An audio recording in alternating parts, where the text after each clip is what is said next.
Y de hecho esta surge porque cada vez que damos espacio al creer, damos espacio a la duda, por supuesto, de carácter empírica, como método o en este caso como herramienta para poner en tela de juicio los materiales que vamos a estar evaluando.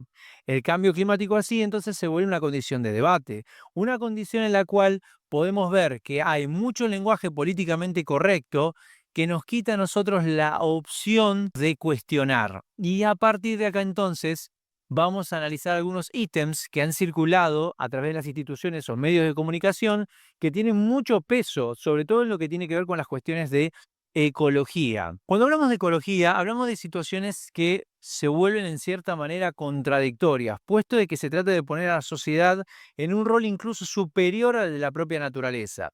Quiero recordarles que la naturaleza no tiene un código moral, no tiene un código ético, simplemente es el accionista de hacer cosas.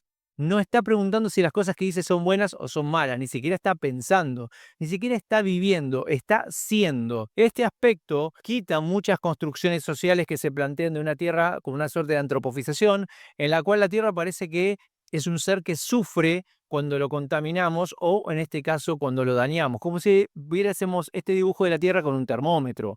Esta figura prácticamente es inexistente, porque la Tierra no nos conoce, ni siquiera en este sentido práctico nos está considerando, o mejor dicho, si nos considera es parte de los eventos que tienen que existir, y si lo analizamos fríamente en un aspecto visual, la ecología dista mucho de tener códigos, por lo menos cuando se ve con la Tierra, dista mucho de tener códigos morales, si lo analizamos fríamente. Es decir, la Tierra no está pensando si hace cosas buenas o malas. Y quiero dar estos ejemplos puesta de que la ecología plantea cuestiones tales como una suerte de perspectiva, y una perspectiva que es sesgada y por lo menos a veces una condición que se plantearía como de alarmismo. ¿Por qué menciono esto? Cuando hablamos de la contaminación, por ejemplo, cuando estamos hablando de contaminación, prácticamente una palabra que está ligada directamente hacia la ecología, tiene un problema el término en su propia definición. Vamos a analizarlo. Cuando hablamos de contaminación hablamos de un agente externo que se integra a un ecosistema y produce un desbalance. Esto es casi una definición de diccionario.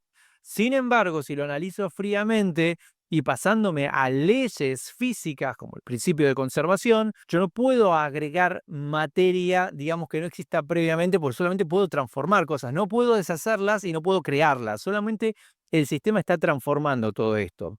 A partir de aquí, entonces, si yo planteo que hay un agente externo, ¿qué pasa si considero a la Tierra como un ecosistema? Si la Tierra es un ecosistema, entonces, ¿qué aspecto sería externo a la Tierra? Por definición, entonces, lo que consideramos como contaminante no existe. La Tierra conoce todos los elementos que están ahí. Y la Tierra, por definición, básicamente, entonces lo podría plantear como que respira ácidos, respira sales, respira moléculas que para el ser humano serían totalmente nocivas, pero para la Tierra son simplemente un lunes, es una cosa común, es algo tan trivial que plantea esta idea de que destruye un ecosistema, pero a la vez creó otro. Y muchas veces la sociedad tiende a pensar que, claro, está destruyendo el ecosistema, ya no hay más. No, se va a crear uno nuevo. Y estas son las situaciones en las cuales se tiende a razonar de que la participación humana está modificando los sistemas. En realidad, la Tierra tiene un sistema isoestático de autorregulación que va a ser fundamental para entender cómo este alarmismo, esta antropofización de la Tierra, ha planteado frases